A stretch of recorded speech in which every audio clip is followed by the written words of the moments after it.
Hello બચ્ચા party. Good morning all of you. તબિયત પાણી સારા બધાના? ચાલો, આજના લેક્ચરમાં આગળ આપણે જોઈએ. લાસ્ટ ટાઈમ આપણે બંધન ઉર્જા વિશે વાત કરી હતી, બરોબર? તમને કીધું હતું કોઈ પણ ન્યુક્લિયસની બંધન ઉર્જા શેનું માપ આપે, બરોબર? શું કીધું હતું?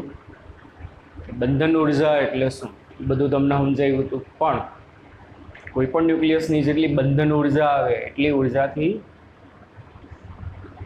બધા ન્યુક્લિયસો બંધાયેલા હોય. કોઈ પણ ન્યુક્લિયસની બંધન ઉર્જા આવે 10 MeV, તો એનો મતલબ શું? બારેથી તમારે 10 MeV જેટલી ઉર્જા આપો ને, તો એને પરિણામે ન્યુક્લિયસ તૂટી જાય. અને ન્યુક્લિયસ તૂટી જાય એનો મતલબ અંદર જેટલા પ્રોટોન અને ન્યુટ્રોન હોય બધા છૂટા પડી જશે. તમને સમજાયું હતું, એ બંધન ઉર્જા કહેવાય. પછી બીજું ભેગું કીધું હતું ન્યુક્લિયોન દીઠ બંધન ઉર્જા. ન્યુક્લિયોન દીઠ બંધન ઉર્જા એટલે શું? EB/A. કોઈ પણ ન્યુક્લિયસની બંધન ઉર્જા અને તેના પરમાણુ દળાંક એટલે પ્રોટોન અને ન્યુટ્રોનની સંખ્યા વડે ભાગો, એ ન્યુક્લિયોન દીઠ બંધન ઉર્જા આપે. ન્યુક્લિયોન દીઠ બંધન ઉર્જા એટલે હું કોઈ પણ ન્યુક્લિયસમાંથી એક પ્રોટોન કે એક ન્યુટ્રોનને દૂર કરવા માટે બહારથી આપવી પડતી ઉર્જાને ન્યુક્લિયોન દીઠ બંધન ઉર્જા કહેવાય.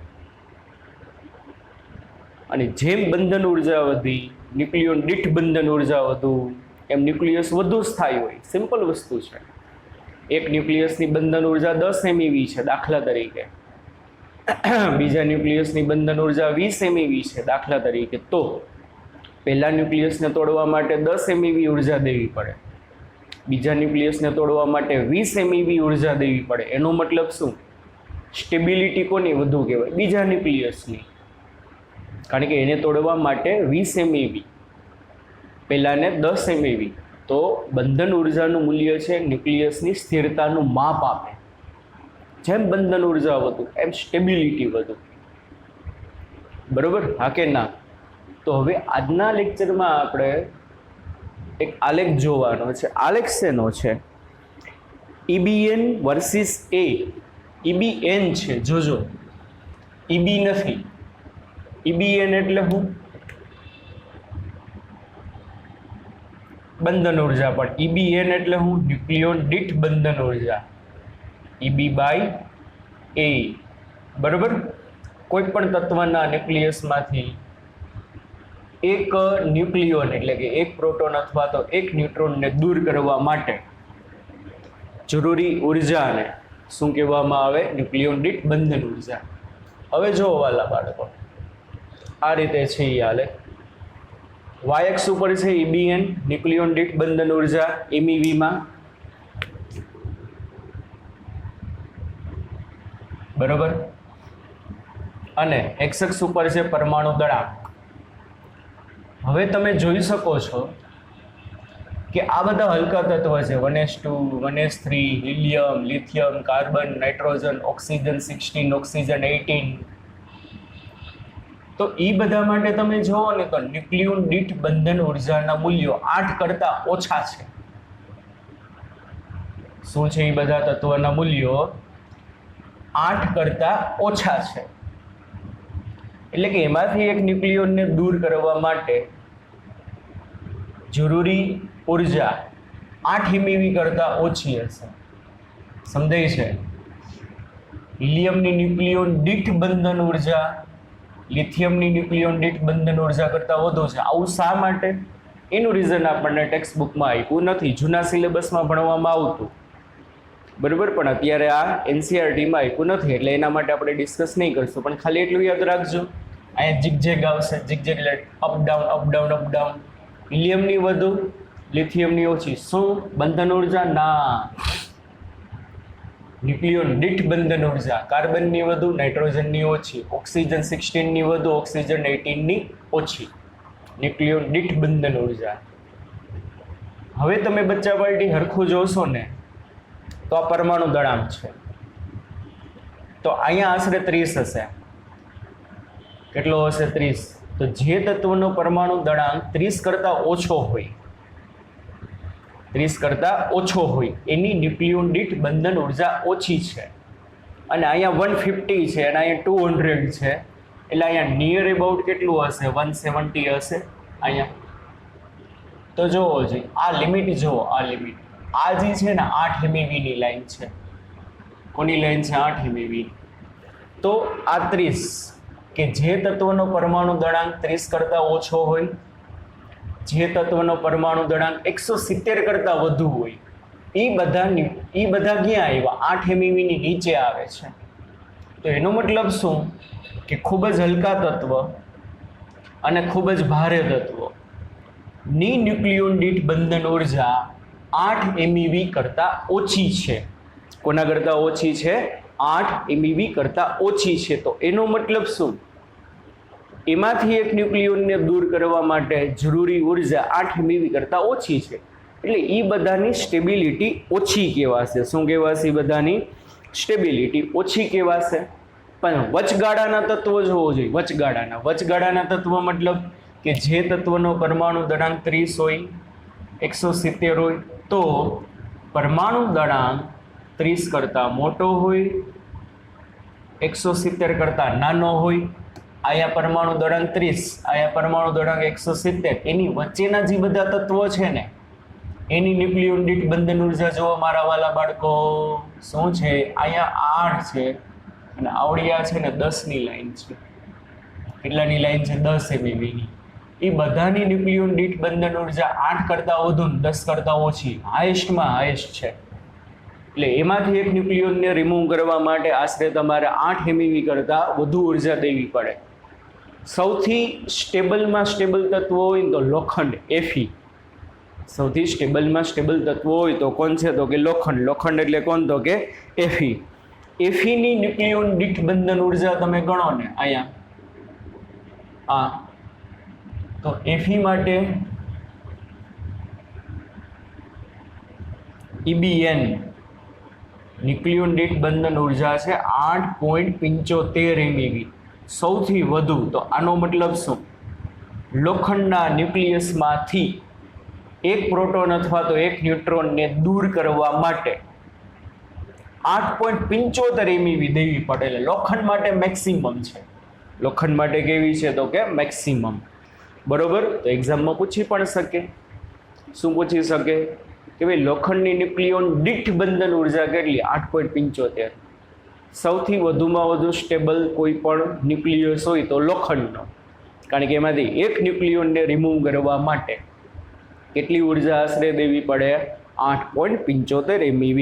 એટલે જો આલેખ છે, આલેખની બાજુના બે મુદ્દા છે એ મેં તમને સમજાવ્યા કે ભાઈ વચગાળાના દળાંક ધરાવતા એટલે કે જેનો દળાંક 30 કરતાં વધુ હોય, 170 કરતાં ઓછો હોય માટે ન્યુક્લિયોન દીઠ બંધન ઉર્જાનું મૂલ્ય લગભગ અચળ છે. લગભગ અચળ છે એટલે કોની વચ્ચે છે? 8 અને 9 ની વચ્ચે છે. કોની વચ્ચે છે? 8 અને 9 ની વચ્ચે છે. બરોબર. તે પરમાણુ ક્રમાંક ઉપર આધારિત નથી. કેવી રીતે હમણાં સમજાવું? લોખંડ માટે મેક્સિમમ છે 8.75 MeV. બરોબર. અને યુરેનિયમ માટે જે 7.6 MeV. જો અહીંયા ક્યાંક છે યુરેનિયમ 238. આ 200 છે, આ 250 એટલે અહીંયા વચ્ચે ક્યાંક 238. તો યુરેનિયમ 238 માટે 8 કરતાં ઓછી અને યુરેનિયમ 238 માટે EBN ન્યુક્લિયોન દીઠ બંધન ઉર્જા છે 7.6 MeV. તો આનો મતલબ શું કે યુરેનિયમના ન્યુક્લિયસમાંથી એક ન્યુક્લિયોન એટલે કે એક પ્રોટોન કે એક ન્યુટ્રોનને રિમૂવ કરવા માટે તમારે કેટલી દેવી પડે એનર્જી? 7.6 MeV. તો આનો મતલબ શું? લોખંડ કરતાં યુરેનિયમની ન્યુક્લિયસ ઓછું સ્ટેબલ કહેવાય, કારણ કે આમાંથી ખાલી 7.6 આપો તો એક જણો બારે વયો છે, આમાં 8.75 આપો ત્યારે એક જણો બારે દાશે. મારા વાલા બાળકો એક બીજી વસ્તુ જોઈ, હલકા તત્વોમાં ન્યુક્લિયોન દીઠ બંધન ઉર્જાના ફેરફાર મોટા છે ખરી? ઘણા બધા મોટા છે. 170 માટે પણ ન્યુક્લિયોન દીઠ બંધન ઉર્જાના ફેરફાર ઘણા બધા મોટા છે, પણ 30 થી 170 ની વચ્ચે ન્યુક્લિયોન દીઠ બંધન ઉર્જાના ફેરફાર નાના છે. સમજાય છે કે નહીં? લોખંડ એટલે 26મું તત્વ, એની પહેલા જે 25મું તત્વ હશે ને એની ન્યુક્લિયોન દીઠ બંધન ઉર્જા પણ લોખંડની નજીક જ હશે. સમજાય છે? હા કે ના? એના પછીનું જે 27મું તત્વ હશે એની ન્યુક્લિયોન દીઠ બંધન ઉર્જા પણ લોખંડની નજીક જ હશે. એટલા માટે કીધું વચગાળાના તત્વોની ન્યુક્લિયોન દીઠ બંધન ઉર્જાનું મૂલ્ય લગભગ અચળ છે. કે નથી સમજાતું? અહીંયા લગભગ માની લ્યો કે ભાઈ અહીંયા જે છે ભાઈ 22મું તત્વ છે, તો 22મા તત્વની પણ ન્યુક્લિયોન દીઠ બંધન ઉર્જા કોની નજીક હશે? 8.5ની નજીક. 8.75 છે, 8.5ની નજીક હશે. એટલે વચગાળાના જે બધા તત્વ છે એ વચગાળાના તત્વોની ન્યુક્લિયોન દીઠ બંધન ઉર્જાના મૂલ્ય એકબીજાની એકદમ નજીક છે. 8.5 થી 8.75ની વચ્ચે છે. એટલે એ બધાની ન્યુક્લિયોન દીઠ બંધન ઉર્જા લગભગ અચળ કહેવાય. પણ હલકા તત્વમાં જોવો જોઈએ મોટા બધા ફેરફાર થાય છે, ભારે તત્વમાં પણ મોટા બધા ફેરફાર થાય, પણ વચગાળામાં કાંઈ ફેરફાર થતો નથી. બરાબર? હા કે ના? સમજાય છે? હવે આના ઉપરથી એ લોકોએ અમુક મુદ્દા નિષ્કર્ષ મેળવ્યા છે. 4 મુદ્દા આપેલા છે. બરાબર? પહેલો મુદ્દો શું? કે બળ આકર્ષણ પ્રકારનું છે અને તે ન્યુક્લિયોન દીઠ કેટલાક એમઈવીની બંધન ઉર્જા ઉત્પન્ન કરવા માટે પૂરતું પ્રબળ છે. હવે જોવો જોઈએ ન્યુક્લિયસની સ્ટેબિલિટી માટે શું જવાબદાર? હમણાં આગળની થિયરીમાં આવશે. ન્યુક્લિયસની સ્ટેબિલિટી માટે શું જવાબદાર? ન્યુક્લિયોન વચ્ચે બળ લાગે. કોના વચ્ચે બળ લાગે? ન્યુક્લિયોન એટલે પ્રોટોન ન્યુટ્રોન વચ્ચે જે બળ લાગે ને ન્યુક્લિયર બળ કહેવાય. કેવું બળ કહેવાય? ન્યુક્લિયર બળ. આ ન્યુક્લિયર બળ એકદમ આકર્ષી બળ હશે. કેવું બળ હશે? આકર્ષી બળ. બધા ન્યુક્લિયોનને એકબીજા સાથે જકડી રાખે, અને જો એ વીક હોય તો ન્યુક્લિયસ તરત તૂટી જાય. પણ એ બળ જે છે આકર્ષી પ્રકારનું છે, એટલે બધા ન્યુક્લિયોનને એકબીજા સાથે શું કરે છે? જોડી રાખે છે. ન્યુક્લિયસની સ્ટેબિલિટી માટે કયું બળ જવાબદાર? ન્યુક્લિયર બળ. કેવી રીતે? આના પછી થિયરીમાં ડિટેલમાં આવશે. બરોબર? ચાલો પછીનો મુદ્દો જે છે આપણે આના વિશે સમજાયું કે ભાઈ શા માટે વચગાળાના તત્વ માટે ન્યુક્લિયોન દીઠ બંધન ઉર્જાનું મૂલ્ય ઓછું છે. હવે જો સમજો, લાસ્ટ ટાઈમ મેં તમને થિયરીમાં વાત કરી હતી ભાઈ ન્યુક્લિયસની અંદર મોટા ભાગના ન્યુક્લિયોન એટલે પ્રોટોન અને ન્યુટ્રોન છે ને એની કોરમાં ગોઠવાયેલા હોય. પ્રોટોન અને ન્યુટ્રોન ક્યાં ગોઠવાયેલા હશે? એની કોર ભાગમાં. આ કે ના? આ વાત કેવી રીતે યાદ હોય તો એના પૃષ્ઠભાગમાં ન્યુટ્રોન અને પ્રોટોનની સંખ્યા કેવી હશે? તો કે ઓછી હોય. કોરની ઘનતા સૌથી વધુ હોય, પૃષ્ઠભાગની ઘનતા કેવી હોય? ઓછી હોય. હવે થાશે શું કે આ બંધન ઉર્જાનું જે માપ છે ને, બંધન ઉર્જાનું માપ આની અંદર રહેલા ન્યુક્લિયોનની સંખ્યાના સમપ્રમાણમાં હોય. માની લ્યો કે ભાઈ આની અંદર P જેટલા ન્યુક્લિયોન છે. કેટલા ન્યુક્લિયોન છે? P જેટલા ન્યુક્લિયોન છે. તો જેમ ન્યુક્લિયોનની સંખ્યા વધુ ને એમ બંધન ઉર્જા વધુ. પણ આ વચગાળાના તત્વો માટે સાચું છે. કોના માટે સાચું છે? વચગાળાના તત્વો માટે. શા માટે? કારણ કે જેમ ન્યુક્લિયોનની સંખ્યા વધુ એમ શું થશે? વધુ જણા ભેગા થઈને લાસ્ટ ટાઈમની થિયરી યાદ કરો, દળ ગુમાવે. એનું દળ ઘટે. દળ ઘટે એટલે એનર્જી રિલીઝ થશે. આઈન્સ્ટાઈને એની એનર્જી આપી હશે, એ એનર્જી રિલીઝ કરશે.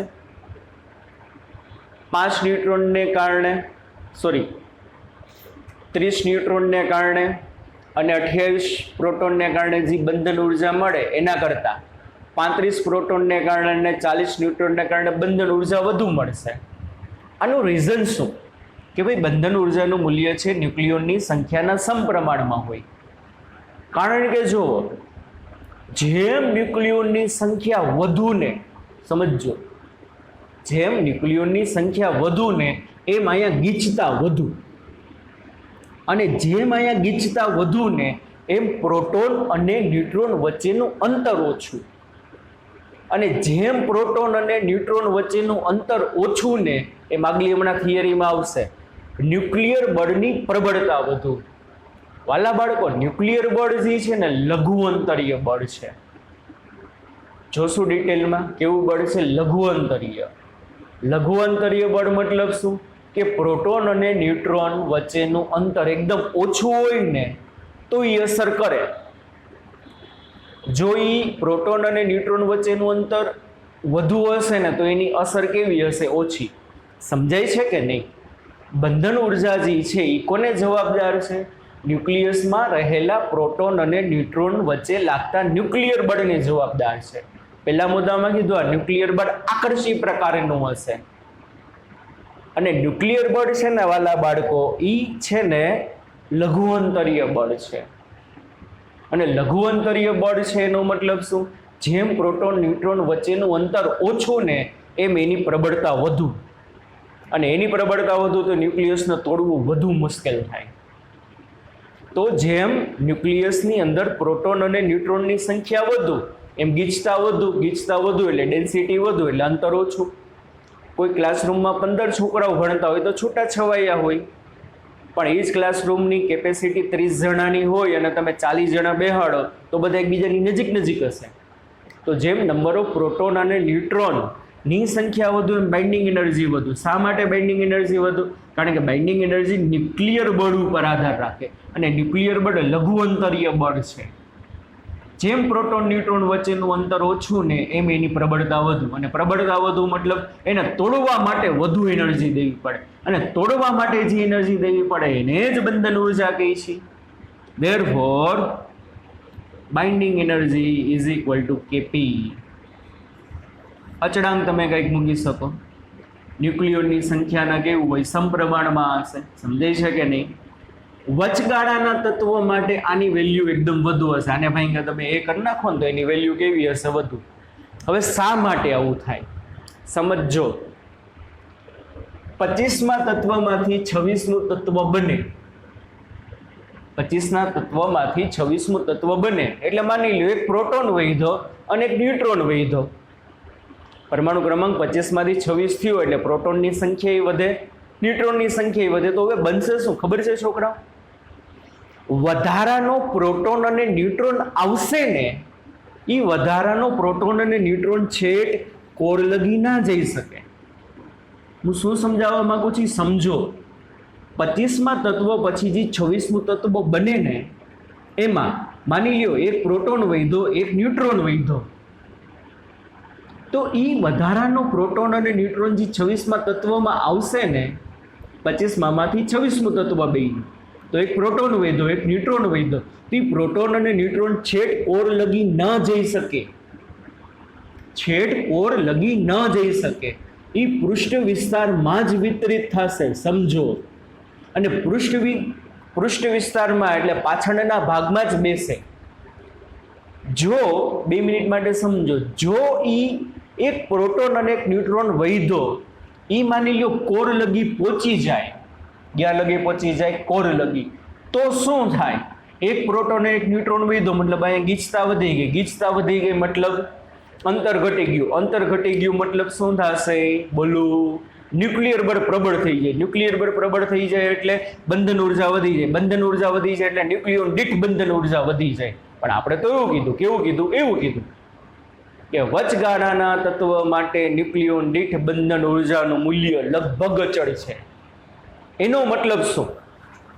એનો મતલબ એમ કે એક વધારાનો પ્રોટોન અને એક વધારાનો ન્યુટ્રોન આવે ને 25માંથી 26મું તત્વ બને. માની લો 26માંથી 27મું તત્વ બને તો એક પ્રોટોન અને એક ન્યુટ્રોન જે કોર લગી છે એટલે ના પહોંચી શકે. કોરમાં તો એટલા ઠૂસીને ભર્યા છે તો વધારો ના આવે ને પૃષ્ઠ વિસ્તારમાં વિતરિત થાય.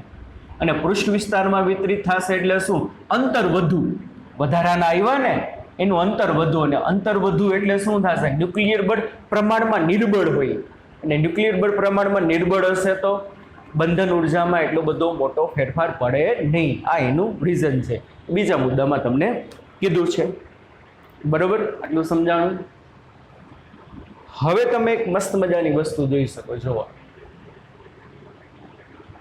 કે ભાઈ યુરેનિયમ જેવા ભારે તત્વ છે. બરોબર? આનો પરમાણુ દળાંક છે 238. હવે સમજો કે ભાઈ કોઈ તત્વ હોય એનું પરમાણુ દળાંક હોય માની લ્યો 240. સમજો તો એ 240મો તત્વ તમને અહીંયા ક્યાંક મળશે? હા કે ના? કારણ કે 250 છે ને અહીંયા નિર્બાઉટ કેટલું હશે? 240. સમજો શું સમજાવવા માંગુ. એની ન્યુક્લિયોન દીઠ બંધન ઉર્જા જે છે ને લગભગ 7ની આજુબાજુ હશે. આની ન્યુક્લિયોન દીઠ બંધન ઉર્જા EBN is near about 7.5 કે એટલી કંઈક હશે. હવે સમજો શું કહેવા માંગુ છું. હવે ગમે એમ કરીને તમે આ ન્યુક્લિયસને તોડો, શું ગમે એમ કરીને તમે આ ન્યુક્લિયસને તોડો તો માની લ્યો 2 નવા ન્યુક્લિયસ બન્યા. 2 નવા ન્યુક્લિયસ બન્યા. આ પહેલું બન્યું એનો પરમાણુ દળાંક 120, બીજાનો પરમાણુ દળાંક 120. એવું ના હોય કે ન્યુક્લિયસના 2 ભાગ કરો તો બેમાં એ સરખા જ જાય. પણ આ તો આપણે એક એક્ઝામ્પલ લઈએ છીએ. માની લ્યો 240 વાળાને તમે તોડ્યું તો 2 નવા ન્યુક્લિયસ બન્યા. હવે 2 નવા ન્યુક્લિયસ જે બને છે એમાંથી એનો પરમાણુ દળાંક 120, બીનો પરમાણુ દળાંક કેટલો છે? 120. બરોબર? એવું જનરલી ના હોય કે બેમાં સરખા જ જાય. આગળ આપણે થિયરી આવશે ત્યારે જોશો. માની લ્યો પહેલામાં 100 ગયા હોય તો બીજામાં 140 ગયા હોય, પહેલામાં 110 ગયા હોય તો બીજામાં 130 ગયા હોય. અને આ તો એક એક્ઝામ્પલ લઈએ આપણે. હવે બનશે શું? જુઓ, સરખું સમજો. આ ભારે તત્વને તોડો એટલે એનું શું થયું?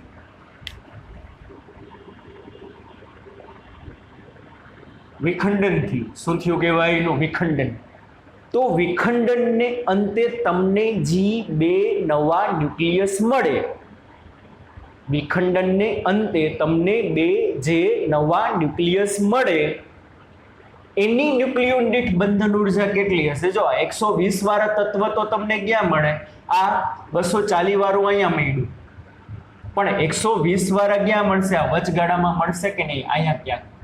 તો હવે જુઓ જોઈ, આ વચગાળાના 240 વાળાના 2 ભાગ પડ્યા, 120 વાળા અહીં ક્યાંક વચ્ચે મળશે. તો આ 2 ન્યુક્લિયોન છે એની ન્યુક્લિયોન દીઠ બંધન ઉર્જાનું મૂલ્ય 8.5ની નજીક છે. ન્યુક્લિયોન દીઠ બંધન ઉર્જાનું મૂલ્ય કોની નજીક છે? 8.5ની નજીક છે. એનો મતલબ શું સમજો કે આમાંથી એક ન્યુક્લિયોનને દૂર કરવા માટે 7.5 MeV ઉર્જા દેવી પડે બારે કાઢવું હોય તો એનો ઊંધો મતલબ શું? બોલો, એનો ઊંધો મતલબ શું? બંધન ઉર્જા છે તો જ્યારે એમાં એક ન્યુક્લિયોન જોડાણો હશે ને, જોડાણો, ત્યારે એને 7.5 MeV જેટલી એનર્જી ગુમાવી હશે. એને સમજાતું? ફરીથી કહું છું, બંધન ઉર્જાનો મતલબ શું? બધા ભેગા થાય અને એનર્જી ગુમાવે. બધા ભેગા થાય અને એનર્જી ગુમાવે એને બંધન ઉર્જા કહેવાય. આઈન્સ્ટાઈન આગળથી બધાએ પોતાનું દળ ઘટાડ્યું, આઈન્સ્ટાઈન આગળથી એનર્જી લઈ આવ્યા. ઘર હલાવવા માટે એનર્જી બધાને દેવી પડે ને, કરિયાણા વાળાને ઓલાને. મતલબ બંધન ઉર્જા એટલે શું? એનર્જી ગુમાવે. બધા બંધનમાં આવી ગયા. હવે પાછા નોખા પડવા હોય તો બારેથી એનર્જી દેવી પડે કે નહીં? તું કેવા શું માંગુ છું? જુઓ, આ ભારે તત્વ હોય એની ન્યુક્લિયોન દીઠ બંધન ઉર્જા આશરે 7.5 MeV જેટલી છે. તો એનો મતલબ એમાંથી એક ન્યુક્લિયોનને દૂર કરવા માટે 7.5 MeV દેવી પડે. તો એના કરતાં ઉલટું વિચારો, બારે કાઢવાને બદલે તમારે અંદર નાખવું હોય ને એક ન્યુક્લિયોનને, તો એક ન્યુક્લિયોન જ્યારે આની અંદર જશે ને ત્યારે 7.5 MeV જેટલી એનર્જી રિલીઝ કરે. છૂટો પાડવો હોય તો દેવી પડે, અંદર મોકલવો હોય તો એની મેળે શું કરશે? રિલીઝ કરશે. તો આમાં શું થાય? આ 2 નવા તત્વ બને, 2 નવા તત્વ શું કરશે? આની ન્યુક્લિયોન દીઠ બંધન ઉર્જા 8.5 MeV છે. તો આના માટે પહેલા સીધું વિચારો કે આમાંથી એક જણાને બારે કાઢવો હોય તો બારેથી 8.5 દેવી પડે. પણ જ્યારે આમાં એક જણો ગયો હશે ને, ડિંગ ડિંગ ડિંગ ડિંગ ડિંગ, ત્યારે શું થયું હશે ને? 8.5 MeV એનર્જી રિલીઝ કરી હશે. તો એનો મતલબ એમ કે તમે કોઈ પણ રીતે ભારે ન્યુક્લિયસને તોડો અને 2 નાના ન્યુક્લિયસમાં ડિવાઈડ કરો ને તો એનર્જી રિલીઝ થાય. એનર્જી શું થશે? રિલીઝ થાય. એને કહેવાય ન્યુક્લિયર વિખંડન. ઇંગ્લિશમાં બોલે તો ફિઝન. શું કહેવામાં આવે? ઇંગ્લિશમાં બોલે તો ફિઝન પ્રોસેસ કહેવાય, વિખંડન કહેવામાં આવે. પરમાણુ બોમ્બ છે, અણુ બોમ્બ છે, એમાં બધું શું થાય છે? વિખંડન થાય છે. યુરેનિયમ, પ્લુટોનિયમ જેવા ભારે તત્વને તોડે એટલે બે નવા હલકા તત્વ બને. એ બે નવા હલકા તત્વની ન્યુક્લિયોન દીઠ બંધન ઉર્જા ઓછી હોય એનો મતલબ, ન્યુક્લિયોન દીઠ બંધન ઉર્જા વધુ હોય એનો મતલબ એ લોકો બન્યા હોય ને ત્યારે એનર્જી એને વધુ રિલીઝ કરી હોય. એટલા માટે વિખંડન પ્રોસેસમાં શું થાય? એનર્જી રિલીઝ થાય. આમાં શું થાય? ફ્યુઝન, સંલયન.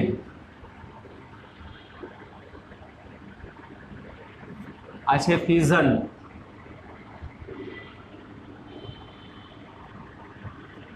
ફ્યુઝન એટલે સંલયન એટલે ભેગું કરો. બે હલકા ન્યુક્લિયસને તમે ભેગા કરો, બરોબર. આ બધાના પરમાણુ દળાંક 30 કરતા ઓછો છે. માની લ્યો બે 8 વાળાને તમે ભેગા કરો, માની લ્યો બે 10 વાળાને તમે ભેગા કરશો તો જી નવું બને. માની લો કેટલા વાળું બનશે? તો 20 વાળું જ બનશે આ બેનો સરવાળો. તો બે હલકા ન્યુક્લિયસને તમે ભેગા કરો તો શું થશે? બે નાના ન્યુક્લિયસમાંથી એક મોટો ન્યુક્લિયસ બને. તો હલકા ન્યુક્લિયસ કરતા મોટા ન્યુક્લિયસની ન્યુક્લિયોન દીઠ બંધન ઉર્જા વધુ હશે, તો આમાં એ જ વસ્તુ બનશે. આ બે ન્યુક્લિયસની ન્યુક્લિયોન દીઠ બંધન ઉર્જા ઓછી હોય એનો મતલબ તોડવા માટે ઓછી એનર્જી દેવી પડે. ઊંધું વિચારો. અંદર એક જણાને દાખલ કરવા માટે દાખલ થશે ત્યારે ઓછી એનર્જી રિલીઝ કરે, પણ જ્યારે ભારે તત્વ બને તો એની ન્યુક્લિયોન દીઠ બંધન ઉર્જા વધુ હોય. એનો મતલબ એક જણાને રિમૂવ કરવા માટે વધુ એનર્જી દેવી પડે. વધુ ક્યારે એનર્જી દેવી પડે? જ્યારે અંદર ગયો હશે ને ત્યારે આપતોય વધુ ગયો હશે.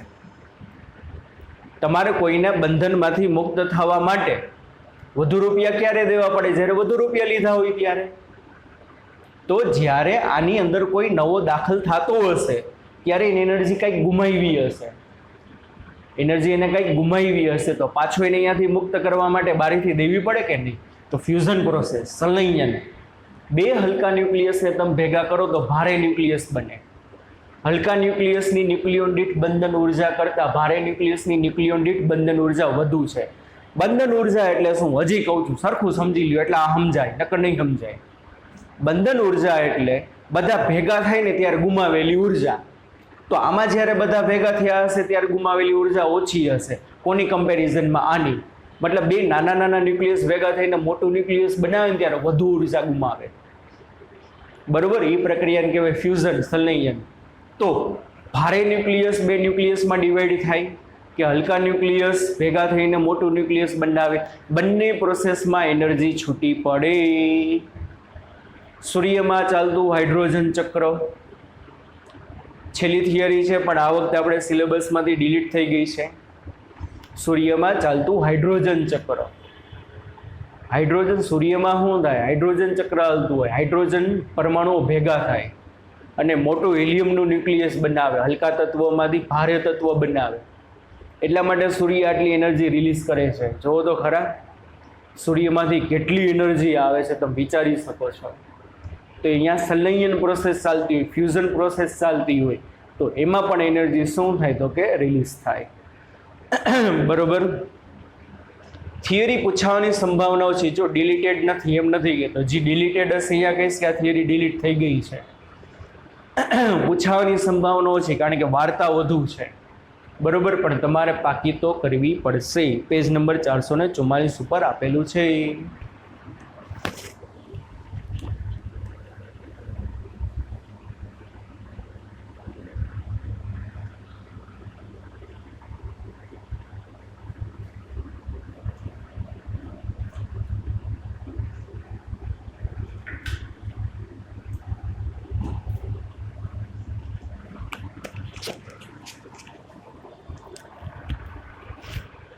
આગળ જુઓ.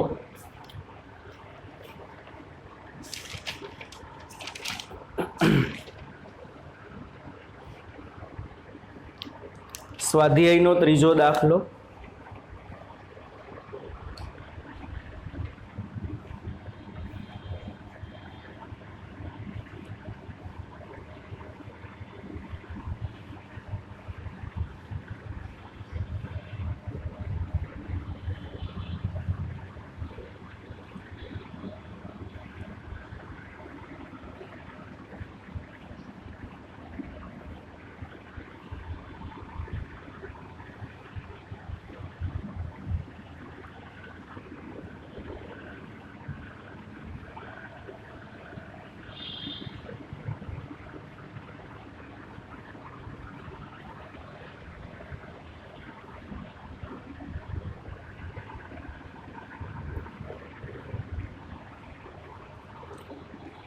શું કીધું છે સ્વાધ્યાયના ત્રીજા દાખલામાં? નાઇટ્રોજનનું ન્યુક્લિયસ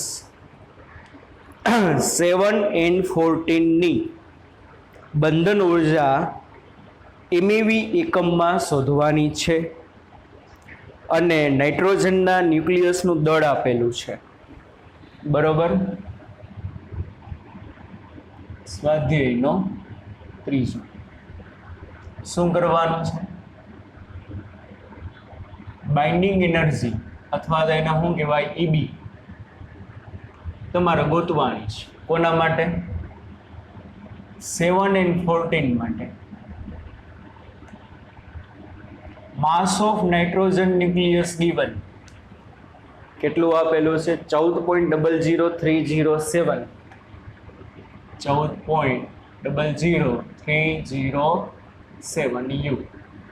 ચાલો હવે બંધન ઉર્જા જોઈ છે તો પહેલા આપણે દળ ક્ષતિ ગોતશું. તો આપણે એમ કહી શકીશું 7n14 માં એનો પરમાણુ ક્રમાંક 7 છે એટલે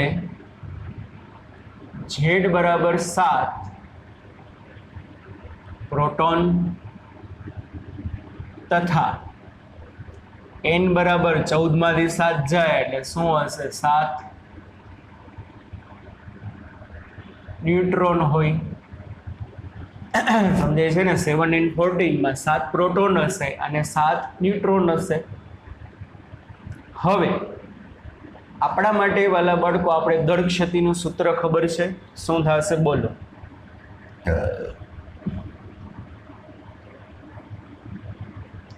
દળ ક્ષતિ ડેલ્ટા M બરાબર ZMP plus NMN minus capital M. અત્યારે નાઇટ્રોજન માટે છે એટલે નાઇટ્રોજનના ન્યુક્લિયસનું દળ. ચાલો એના બરાબર Z એટલે 7 ગુણ્યા માસ of proton 1.00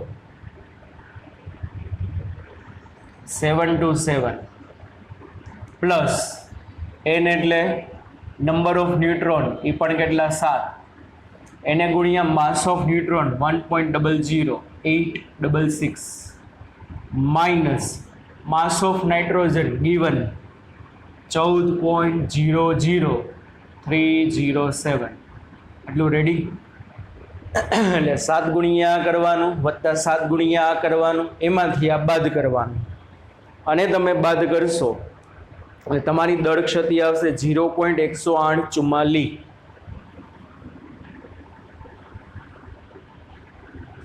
delta M 0.10844 U. Ready? તો આનો મતલબ શું બોલો? 7 પ્રોટોન અને 7 ન્યુટ્રોન ભેગા થઈને જ્યારે હાઇડ્રોજનનું ન્યુક્લિયસ બનાવે ને ત્યારે એ 14 જણા ભેગા થઈને એના દળમાં કેટલો ઘટાડો થશે? દળમાં 0.10844 U જેટલો. અને દળ આટલું ઘટ્યું અને આટલું દળ ઘટ્યું હશે તો સામે કેટલી ઉર્જા રિલીઝ થઈ હશે બોલો જોઈ? બાઇન્ડિંગ એનર્જી બરાબર ડેલ્ટા MC². એમાં સૂત્રમાં કિંમત મૂકીને ગણી શકો અથવા તો ડાયરેક્ટ. શું ડાયરેક્ટ? જો દળમાં ઘટાડો 1 U જેટલો હોય તો કેટલી એનર્જી આવે? 931.5 MeV. પણ અત્યારે તો દળ કેટલું ઘટ્યું? 0.10844 U. તો એના માટે ઉર્જા કેટલી માટે? BE અથવા તો હું લખાય EB 931.5 એને ગુણ્યા 0.10844. આટલી ઉર્જા શું થશે તો કે રિલીઝ થાય? આનો જવાબ તમે આપશો એટલે 104.66 1.6633 MeV. આનો મતલબ શું? નાઇટ્રોજનના ન્યુક્લિયસની ન્યુક્લિયોન દીઠ બંધન ઉર્જા આટલી છે. સાવ સહેલું છે. કોઈ પણ ન્યુક્લિયસની તમને બંધન ઉર્જા ગોતવાની કહે તો પહેલાં દળ ક્ષતિ ગોતવાની. પહેલું કામ શું કરવાનું, એમાં કેટલા ન્યુટ્રોન છે કેટલા પ્રોટોન છે માઇનસ તમને ન્યુક્લિયસનું દળ આપી દીધું હોય બરાબર, એના ઉપરથી થઈ જશે.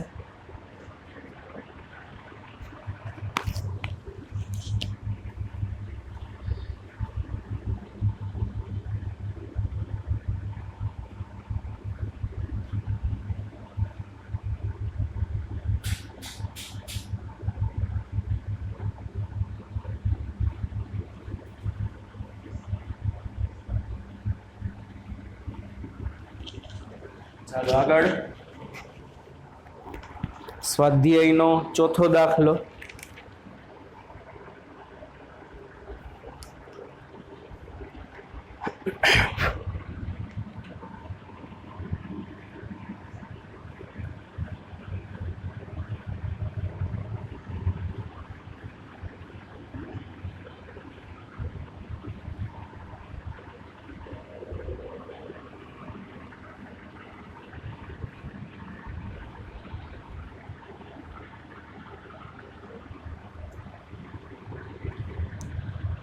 જો ચોથા દાખલામાં શું કીધું છે, નીચે આપેલી વિગતો પરથી 26 Fe 56 અને 83 બિસ્મથ 209ની બંધન ઉર્જા શોધવાની છે.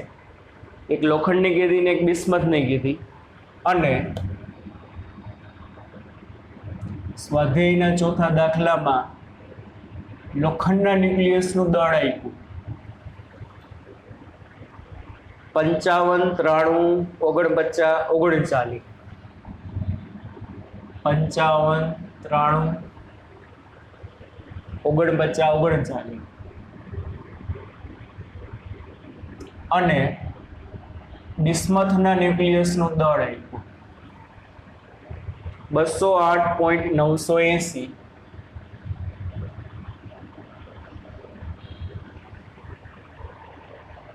388 બરોબર. ચાલો હવે શું કીધું છે, લોખંડ અને બિસ્મથની બંધન ઉર્જા. તો પહેલા કોના માટે 26 Fe 56 ની બંધન ઉર્જા. ચાલો પહેલા આની આપણે બંધન ઉર્જા જોઈએ. સાવ સહેલું, શું કરવાનું, 26 Fe 56 માં Z બરાબર 26 પ્રોટોન તથા N બરાબર 56 - 26 એટલે 30 ન્યુટ્રોન હોય. Fe માટે દળ ક્ષતિ, લોખંડના ન્યુક્લિયસની દળ ક્ષતિ કેટલી આવશે, ડેલ્ટા M બરાબર ZMP plus NMN minus mass of Fe. ચાલ Z એટલે 26 ગુણ્યા MP એટલે પ્રોટોનનું દળ 1.00 727 કેટલું આવશે, 7825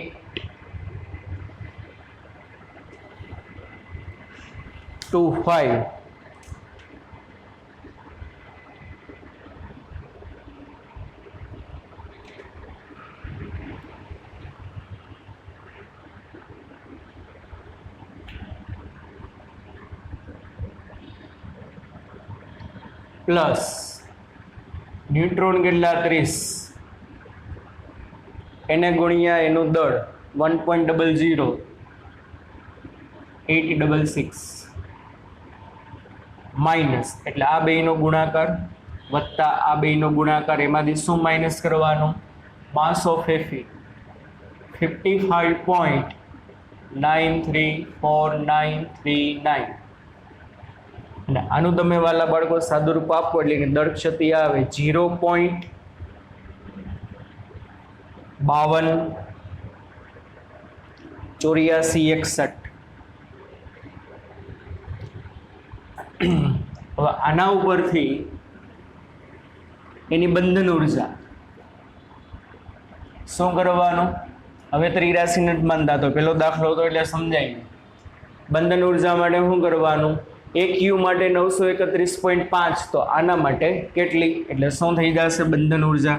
0.52 84 61 એને ગુણ્યા 931.5 કરી નાખો એટલે એની શું મળે તમને?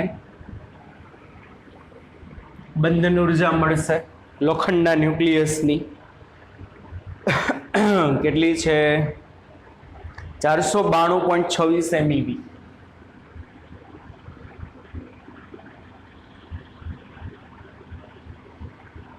આ એબી કોના માટે મળ્યું? એફી માટે. હવે એક વસ્તુ જોઈ બચાવટી, રકમમાં કીધું છે બંધન ઉર્જા ગોતો. રકમમાં શું કીધું છે? બંધન ઉર્જા ગોતો. પણ પાછળ જે ટેક્સ્ટ બુકમાં જવાબ આપ્યો છે ને એમાં એમ કીધું છે કે ન્યુક્લિયોન દીઠ બંધન ઉર્જાનો જવાબ આપ્યો છે. આવા લબાડી આવશે હાવ. રકમમાં કીધું બંધન ઉર્જા ગોતો, પાછળ જે જવાબ આપ્યા ને એમાં જવાબ શેનો આપ્યો છે? બંધન ઉર્જાનો ને ન્યુક્લિયોન દીઠ બંધન ઉર્જાનો. મળી જાય, કાંઈ અઘરું નથી. શું થાય? EBN ન્યુક્લિયોન દીઠ બંધન ઉર્જા એટલે હું આ Fe ની બંધન ઉર્જા છેદમાં Fe નો પરમાણુ દળાંક પૂરું. 492.26 ના છેદમાં 56.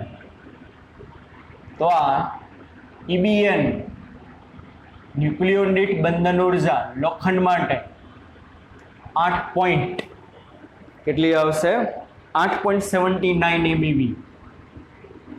થિયરીમાં 8.75 હતું, અહીંયા માઇનો રહ્યો, ફેર આવ્યો. ડન.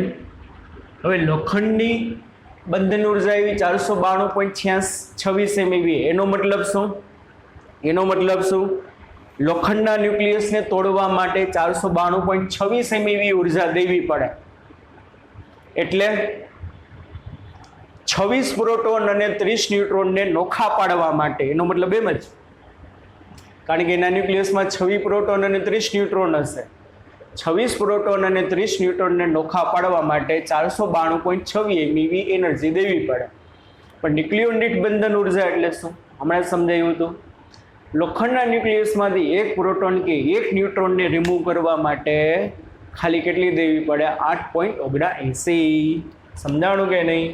બધાને દૂર કરવા આટલી, એક જણાને દૂર કરવા માટે આટલી. ચાલો હવે પછી કોના માટે કીધું છે? બિસ્મથ માટે. કોના માટે આપણને કીધું છે? બિસ્મથ માટે.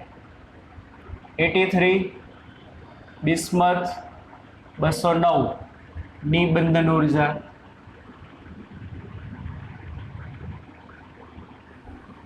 ચાર. શું કહેવાશે બોલો? 83 બિસ્મથ 209 માં Z બરાબર 83 પ્રોટોન તથા N બરાબર 209 માંથી 83 જાય. કેટલા જાય? 209 માંથી 83 એટલે આવશે 126. શું? સોરી, 126 એટલે 126 ન્યુટ્રોન હોય. બરાબર. તો શું? બિસ્મથની દળ ક્ષતિ શું થશે વાલા બાળકો? ડેલ્ટા M બરાબર ZMP plus NMN minus mass of bismuth. Z એટલે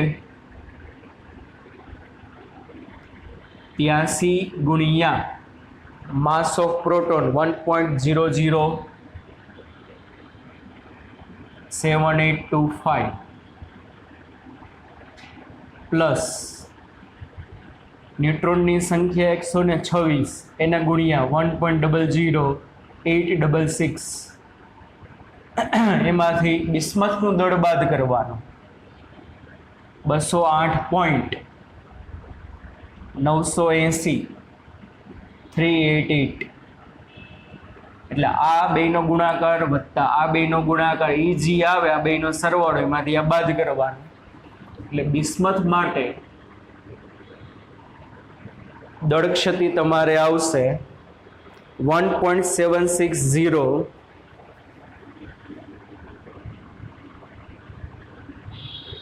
1.760877 બધું કેલ્ક્યુલેશન તમારે માંડવાનું કેલ્સીમાં કેલ્ક્યુલેટરમાં માટે બિસ્મથની બંધન ઉર્જા ઈબી બરાબર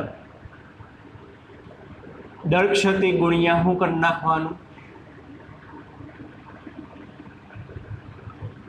931.5 એટલે બિસ્મથની તમને બંધન ઉર્જા મળશે 1640.3 MeV.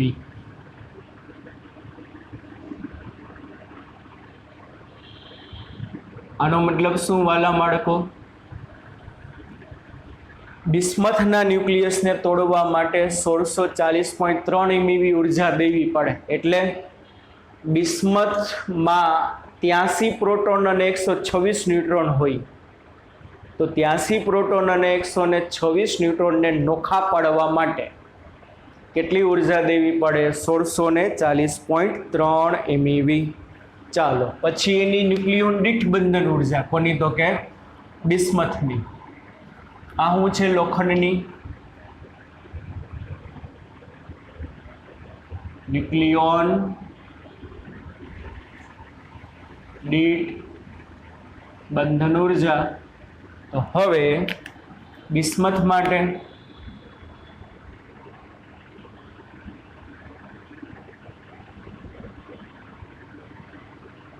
ન્યુક્લિયોન દીઠ બંધન ઉર્જા, રકમમાં કીધું બંધન ઉર્જા કહો તો પાછળ જવાબ આપ્યો ન્યુક્લિયોન દીઠ બંધન ઉર્જા. કાંઈ વાંધો નહીં. EBN ખાલી EB એટલે બંધન ઉર્જા, EBN એટલે બાઇન્ડિંગ એનર્જી પર ન્યુક્લિયોન. બાઇન્ડિંગ એનર્જી પર ન્યુક્લિયોન એટલે શું થાય? EB બાય 1640.3 ના છેદમાં એનો એ કેટલો છે? 209. એટલે આવશે 7.85 MeV. તો આનો મતલબ શું કે ભાઈ બિસ્મથના ન્યુક્લિયસમાંથી એક પ્રોટોન કે એક ન્યુટ્રોનને દૂર કરવા માટે 7.85 જોઈએ. બિસ્મથની અંદર રહેલા 83 પ્રોટોન અને 26 ન્યુટ્રોનને દૂર કરવા માટે 1640.3 MeV ઉર્જા જોઈએ. સમજાણું વાલા બાળકો?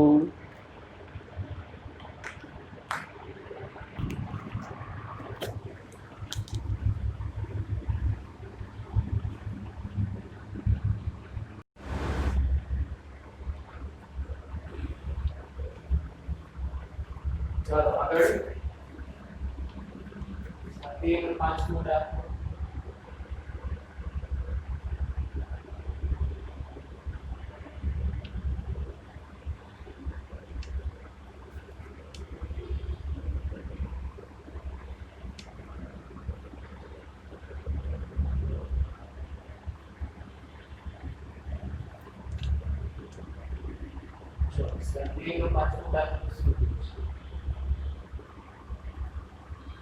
સરસ મજાનો છે.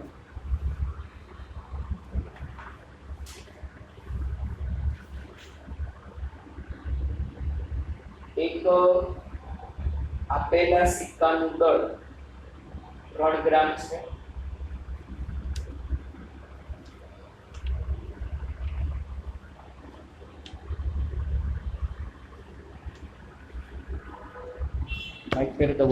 એક આપેલા સિક્કાનું દળ 3 ગ્રામ છે. બધા ન્યુટ્રોન અને બધા પ્રોટોનને એકબીજાથી અલગ કરવા માટે જરૂરી ન્યુક્લિયર ઉર્જાની ગણતરી કરો. એ 3 ગ્રામનો જે સિક્કો હોય ને એની અંદર જેટલા પ્રોટોન અને જેટલા ન્યુટ્રોન હોય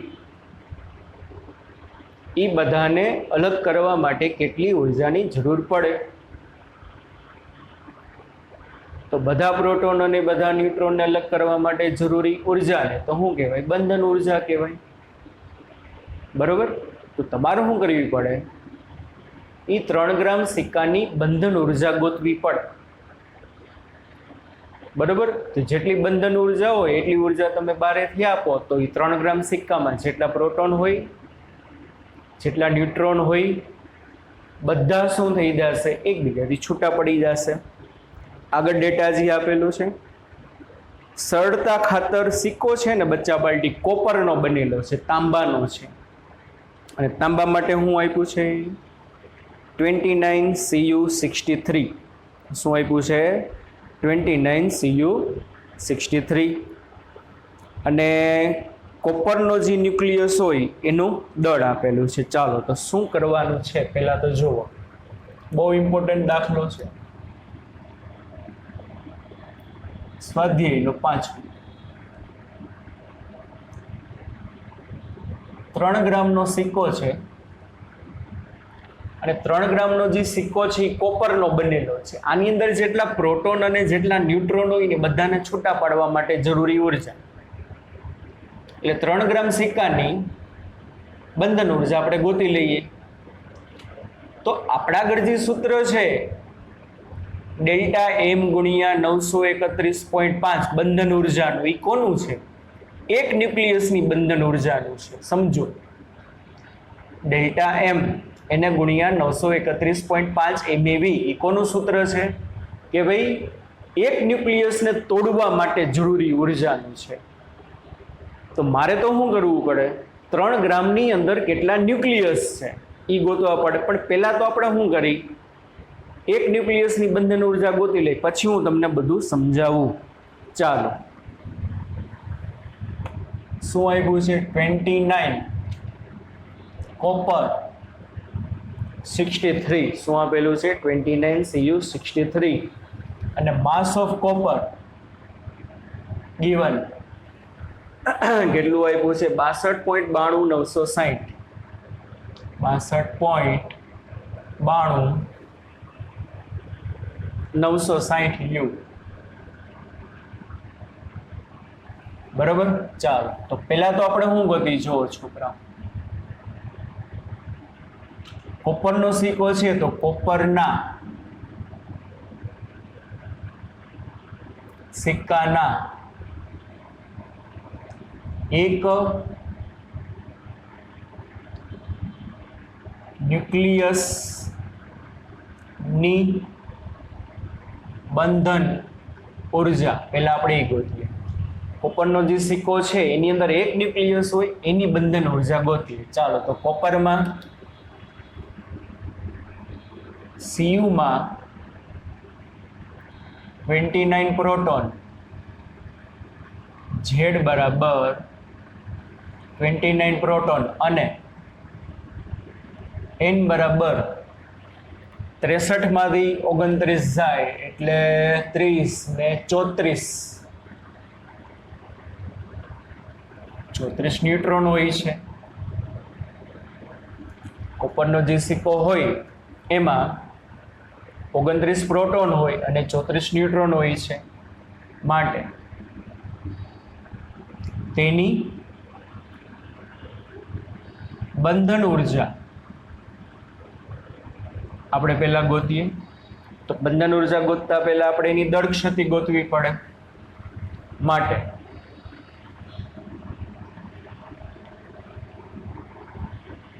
દળ ક્ષતિ ડેલ્ટા એમ બરાબર ZMP plus NMN minus mass of copper.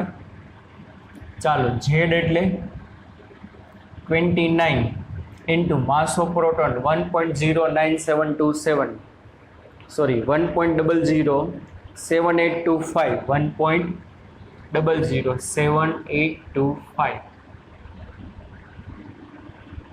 Plus 34 into mass of neutron 1.00866 minus mass of copper given 62.92960.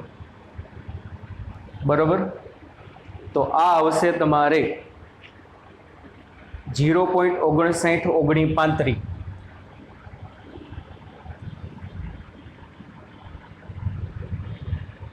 આટલી તમને શું મળી દળ ક્ષતિ.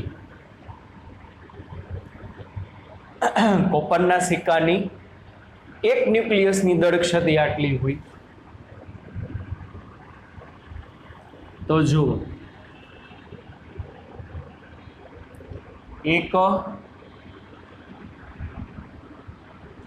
ન્યુક્લિયસની બંધન ઉર્જા એટલે શું થાય? ઈબી. ઈબી બરાબર ડેલ્ટા એમ ગુણ્યા 931.5 MeV. સમજો તો ડેલ્ટા એમ કેટલો આવ્યો છે? 0.591935 ઇન્ટુ 931.5 એટલે આ આવશે તમારે 551.3874 MeV.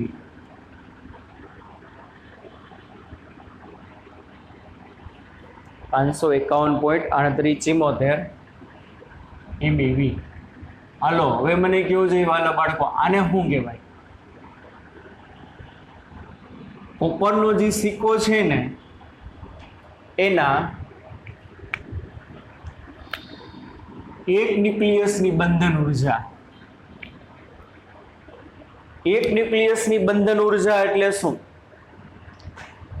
29 પ્રોટોન અને 34 પ્રોટોનને છૂટા પાડવા માટે જરૂરી ઉર્જા. મને શું કીધું છે? કોપરનો સિક્કો 3 ગ્રામનો છે, તો 3 ગ્રામમાં જેટલા પ્રોટોન હોય એને ન્યુટ્રોનને છૂટા પાડવા માટે જરૂરી ઉર્જા કેટલી? સમજો, એક ન્યુક્લિયસની બંધન ઉર્જા એટલે એક ન્યુક્લિયસમાં રહેલા બધાય પ્રોટોનને બધા ન્યુટ્રોનને છૂટા પાડવા જરૂરી ઉર્જા. તો 3 ગ્રામમાં કેટલા પ્રોટોન અને કેટલા ન્યુટ્રોન છે એ કેમ ખબર પડે? 3 ગ્રામમાં કેટલા ન્યુક્લિયસ છે એ ખબર પડે તો ખબર પડે. પણ 3 ગ્રામમાં કેટલા ન્યુક્લિયસ છે એ કેમ ખબર પડે? 3 ગ્રામમાં કેટલા પરમાણુ છે એ ખબર પડે તો ખબર પડે. કારણ કે જેટલા પરમાણુ હોય એટલા ન્યુક્લિયસ હોય. તો સ્ટેપ બાય સ્ટેપ પહેલા હવે જો સમજાવો. પહેલા આ ખબર પડી, આટલું થાય. હવે જુઓ,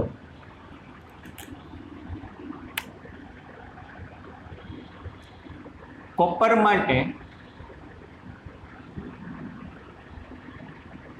એટોમિક માસ, પરમાણુ દળાંક, એટોમિક માસ એનો જી છે શું?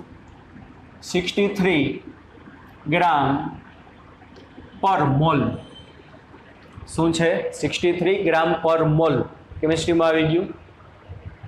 63 ગ્રામ પર મોલ એનો મતલબ શું? જો 63 ગ્રામ કોપર હોય ને, જો કોપરના સિક્કાનું દળ 63 ગ્રામ હોય ને, તો એની અંદર 1 મોલ જેટલા પરમાણુ હોય. અને 1 મોલ જેટલા પરમાણુ મતલબ 6.023 ગુણ્યા 1023 પરમાણુ હોય. અને જેટલા પરમાણુ હોય ને એટલા ન્યુક્લિયસ હોય. એને સમજાતું? તો 63 ગ્રામ પર મોલ એટલે શું? 63 ગ્રામ CU માં ન્યુક્લિયસ ની સંખ્યા 6.022 ગુણ્યા 1023. પણ મારા આગળ તો કોપરનો સિક્કો છે 3 ગ્રામનો છે. કેટલા ગ્રામનો? 3 ગ્રામનો. તો 3 ગ્રામ CU માં ન્યુક્લિયસ ની સંખ્યા, દાખલા તરીકે કેપિટલ N છે, therefore કેપિટલ N બરાબર 6.022 ગુણ્યા 1023 એને ગુણ્યા 3, ચોકડી ગુણાકાર 3 અહીંયા, 63 નીચે. આનું તમે સાદુરૂપ આપશો. શું આપશો આનું સાદુરૂપ? તો 0.8866 ગુણ્યા 10⁻23 સોરી 0.8866 ગુણ્યા, આનો મતલબ શું વાલા બાળકો બોલો? 3 ગ્રામ કોપરમાં. કેટલા ગ્રામ કોપરમાં? 3 ગ્રામ કોપરમાં આટલા પરમાણુ હોય, પણ જેટલા પરમાણુ હોય એટલા ન્યુક્લિયસ હોય. હવે સમજો, એક ન્યુક્લિયસને તોડવાની મને એનર્જી મળી.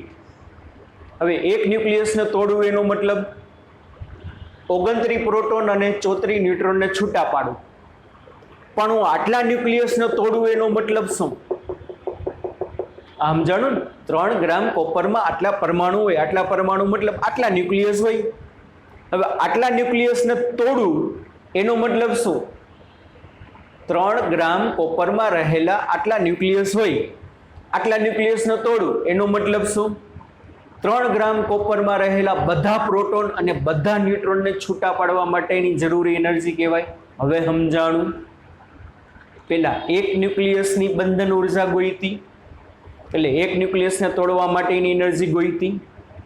હવે 3 ગ્રામ કોપરમાં કેટલા ન્યુક્લિયસ ઈ ગોઈતી, તો હવે ત્રિરાશિ માંડો. એક ન્યુક્લિયસને તોડવા માટે આટલી ઉર્જાની જરૂર પડે, ઉપર લખ્યું જ છે.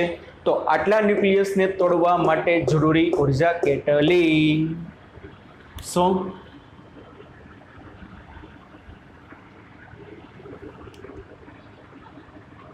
એક ન્યુક્લિયસ ને તોડવા જરૂરી ઉર્જા કેટલી છે? 551.3874 MeV. તો આપણા આગળ તો n છે, તો n જણાને તોડવા માટે જરૂરી ઉર્જા E. દાખલા તરીકે તો n ઉપર આવે, એક નીચે આવે, E અહીંયા જાય, તો E બરાબર શું આવે? 551.3874 ઇન્ટુ n. n ની વેલ્યુ મૂકો, 551.3874 ઇન્ટુ n એટલે 0.8866 ગુણ્યા 10⁻23. એટલે આ પેલા બચાવવાની જવાબ આવશે તમારો MEV માં, કારણ કે આ MEV માં છે. તો MEV માં આન્સર આવશે 158.1379 ગુણ્યા 10⁻23 MEV. જૂલમાં ફેરવો, 158.1379 ગુણ્યા 10⁻23. એમ એટલે મિલિયન, 10⁻6. ઈવીમાંથી જૂલમાં જવું હોય તો 1.6 ગુણ્યા 10⁻−19 વડે ગુણવું પડે, એટલે જૂલ. તો ઈ બરાબર શું થાય? 2.5312 ઇન્ટુ 10⁻12 જૂલ. આનો મતલબ શું વાલા બાળકો? 3 ગ્રામ કોપરના સિક્કામાં રહેલા બધા ન્યુક્લિયસને તોડવા આટલી એનર્જી મળે. અને બધા ન્યુક્લિયસને તોડવો મતલબ શું? 3 ગ્રામ કોપરમાં રહેલા બધા પ્રોટોન અને ન્યુટ્રોન છૂટા પડે. હવે સમજાણું કે નહીં? આનો મતલબ શું? 3 ગ્રામ કોપરમાં રહેલા બધા ન્યુક્લિયસને તોડવા આટલી ઉર્જા આપવી પડે. અને બધા ન્યુક્લિયસ તૂટી જાય તો શું થાય? 3 ગ્રામ કોપરમાં રહેલા બધા પ્રોટોન અને ન્યુટ્રોન શું થઈ જાય? છૂટા પડી જાય. આટલી ઉર્જા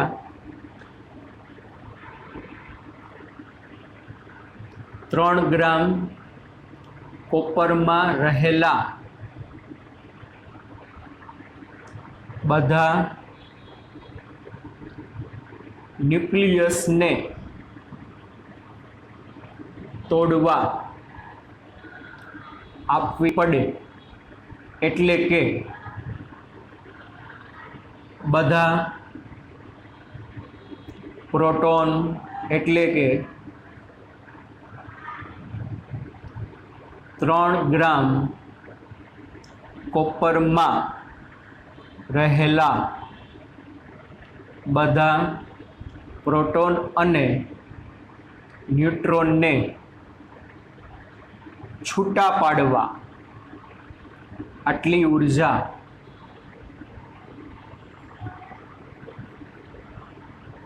આપવી પડે. સમજાણું છોકરાઓ? પહેલા એક ન્યુક્લિયસની બંધન ઉર્જા એટલે 29 પ્રોટોન અને 34 ન્યુટ્રોનને તોડવા જરૂરી ઉર્જા. પછી મેં શું ગયું હતું?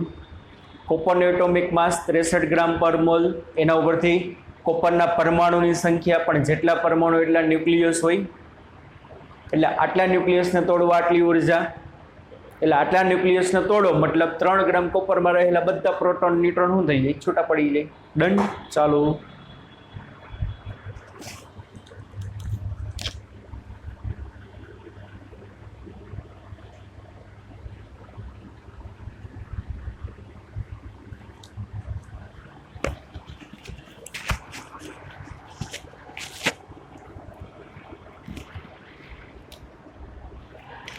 આગળ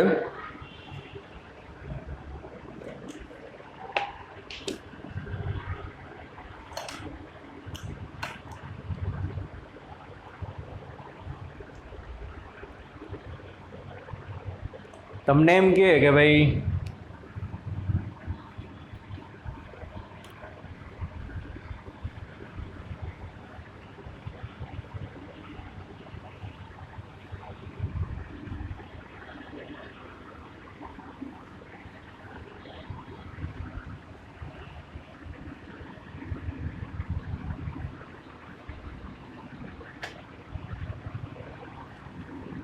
આલ્ફા કણની બંધન ઉર્જા ગણો.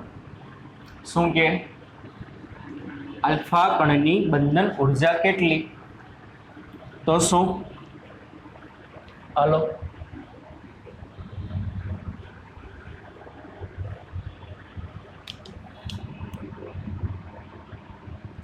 આલ્ફા કણની બંધન ઉર્જા શોધો.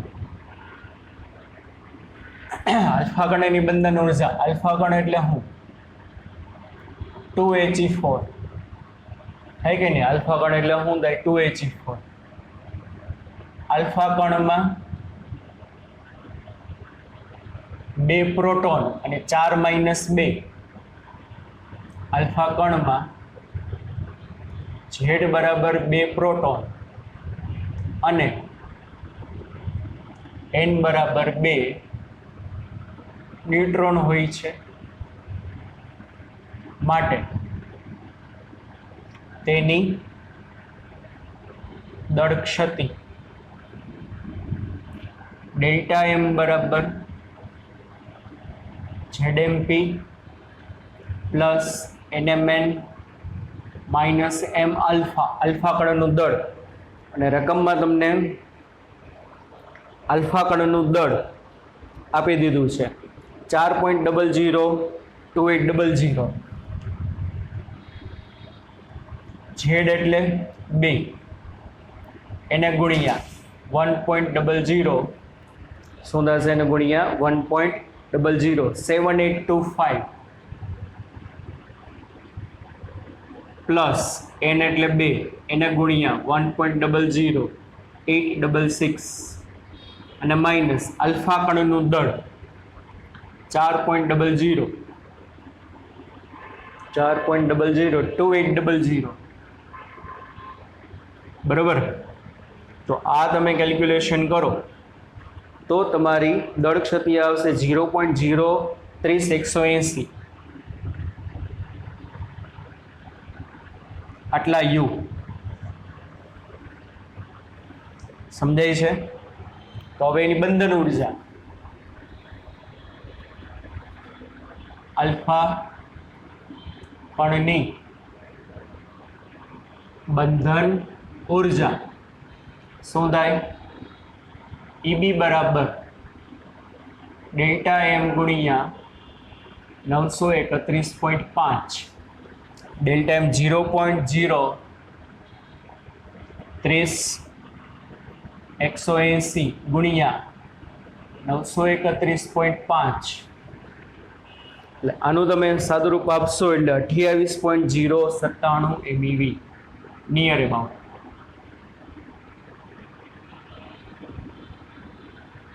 એબાઉટ કેટલું આવશે 28.097 MeV. આલ્ફા કણની બંધન ઉર્જા આટલી, એટલે આલ્ફા કણને તોડવા આટલી ઉર્જા દેવી પડે. આલ્ફા કણને તોડવા આટલી ઉર્જા દેવી પડે એનો મતલબ શું? 2 પ્રોટોન અને 2 ન્યુટ્રોનને છૂટા પડવા આટલી ઉર્જા દેવી પડે. એની ન્યુક્લિયોન દીઠ બંધન ઉર્જા, ન્યુક્લિયોન દીઠ બંધન ઉર્જા EBN બરાબર EB બાય A. એટલે નિયર અબાઉટ કેટલું આવ્યું હતું? 28.097. નંબર ઓફ ન્યુક્લિયન આલ્ફા કણમાં 4, એટલે નિયર અબાઉટ કેટલું આવે? 28/4 એટલે નિયર અબાઉટ 7 MeV. એટલે આલ્ફા કણની ન્યુક્લિયોન દીઠ બંધન ઉર્જા નિયર અબાઉટ 7 MeV. એટલે આલ્ફા કણમાંથી એક પ્રોટોન કે એક ન્યુટ્રોનને રિમૂવ કરવા માટે નિયર અબાઉટ કેટલી એનર્જી દેવી પડે? 7 MeV.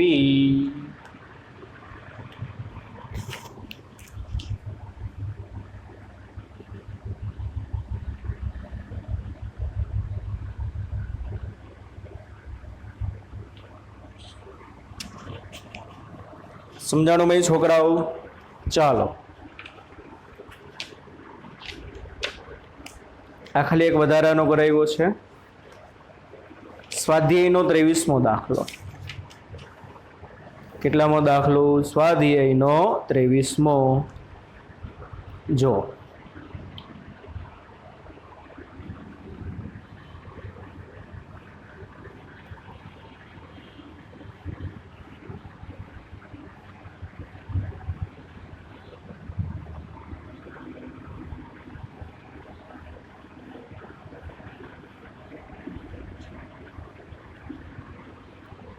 આગળ આપણે પહેલો બીજો દાખલો ગણ્યો હતો ને સ્વાધ્યાયનો, એના જેવો છે પણ એની કરતાં થોડોક અલગ છે. એમાં 2 તત્વો આપતા, આમાં 3 આપ્યા છે. જો આવર્ત કોષ્ટકમાં મેગ્નેશિયમનું સરેરાશ દળ 24.372 U. ચાલો, સ્વાધ્યાયનો 23મો. મેગ્નેશિયમના પરમાણુનું દળ 24.372 U.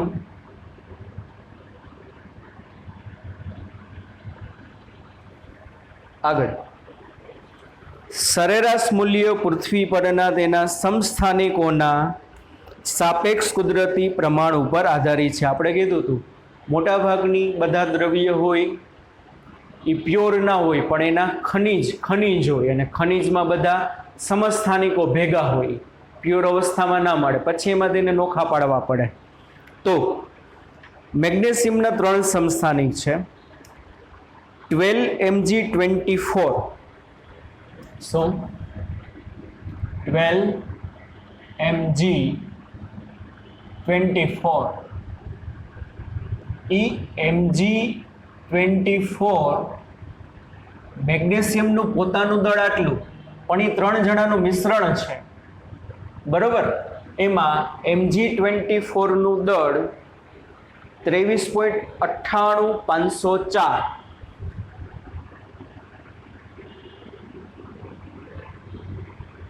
U, અને એનું પ્રમાણ આપ્યું છે. કુદરતમાં મેગ્નેશિયમ 24 છે ને 78.99% મળે છે, અને આનું પ્રમાણ કેટલું છે? 78.99%. આનો મતલબ શું? તમે 100 ગ્રામ મેગ્નેશિયમનો ખનિજ લઈ આવો ને, કેટલો? 100 ગ્રામ. એ 100 ગ્રામના મેગ્નેશિયમના ખનિજમાં મેગ્નેશિયમ 24 78.99 ગ્રામ, એટલે નિયર અબાઉટ 100 ગ્રામમાંથી 79 ગ્રામ તો કોણ હશે? મેગ્નેશિયમ 24.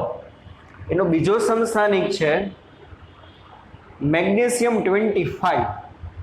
અને બીજો સમસ્થાનિક કોણ છે? તો કે મેગ્નેશિયમ 25. એટલે 12 મેગ્નેશિયમ 25 અને એનું દળ આપ્યું છે 24.98584. મેગ્નેશિયમ 25 નું દળ 24.98584.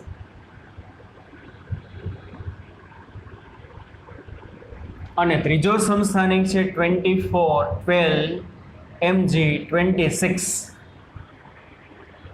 અને એનું દળ છે 25.98259.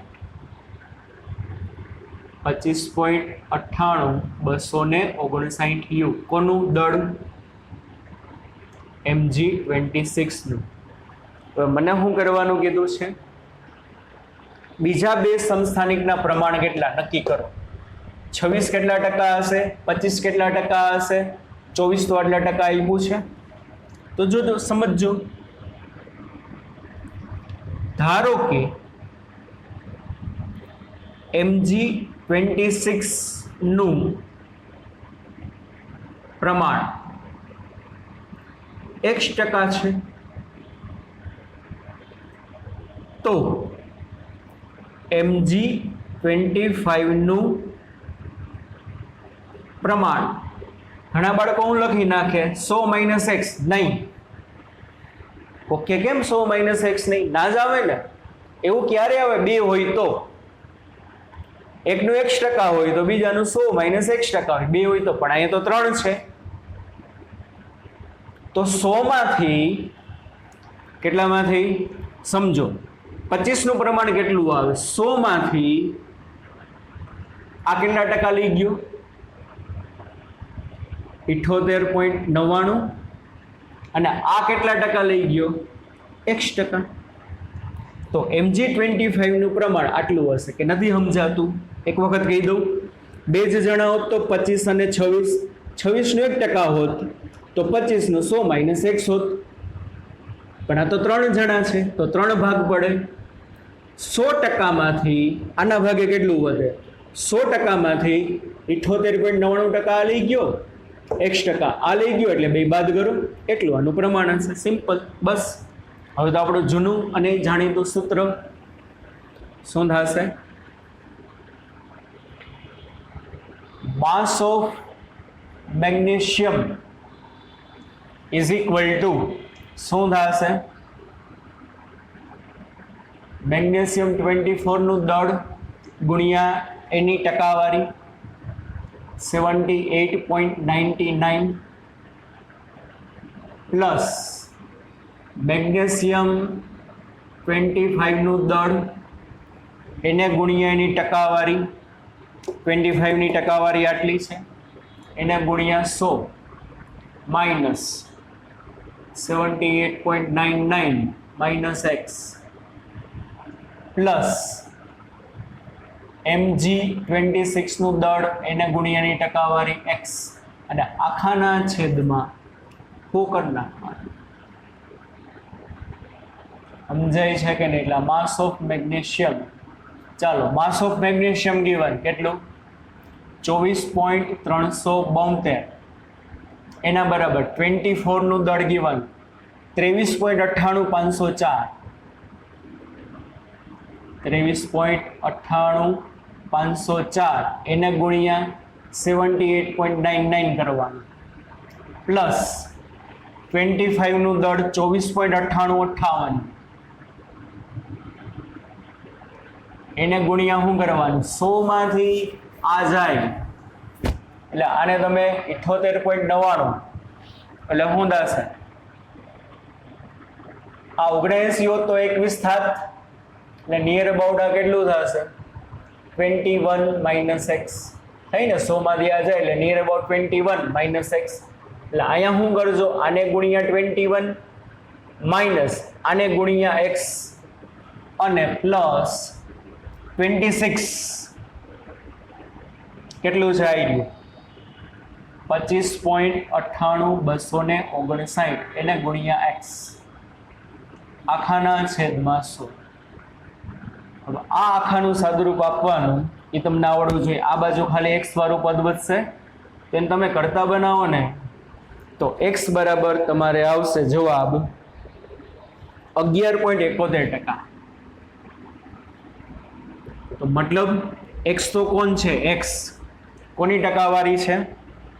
mg 26 ની, એટલે mg 26 નું પ્રમાણ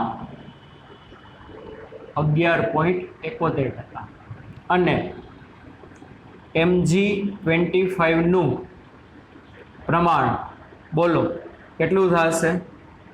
100 માંથી 24 કેટલો લઈ ગયું? 78.99 અને આ કેટલું લઈ ગયું? 11.71.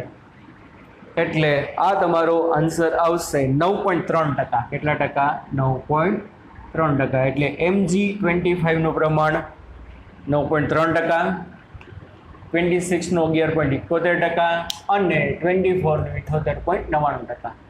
સમજાણું બાળકો? ચાલો આજના લેક્ચરમાં આટલું રાખશું. નેક્સ્ટ લેક્ચરમાં ન્યુક્લિયર બળ, ચરઘાતાંકીય નિયમ એ બધું આપણે નેક્સ્ટ લેક્ચરમાં જોઈશું. આજના લેક્ચર પૂરું તો આટલું. બરોબર બાળકો? ચલો bye bye, take care, C you then. ધ્યાન રાખજો. બાય.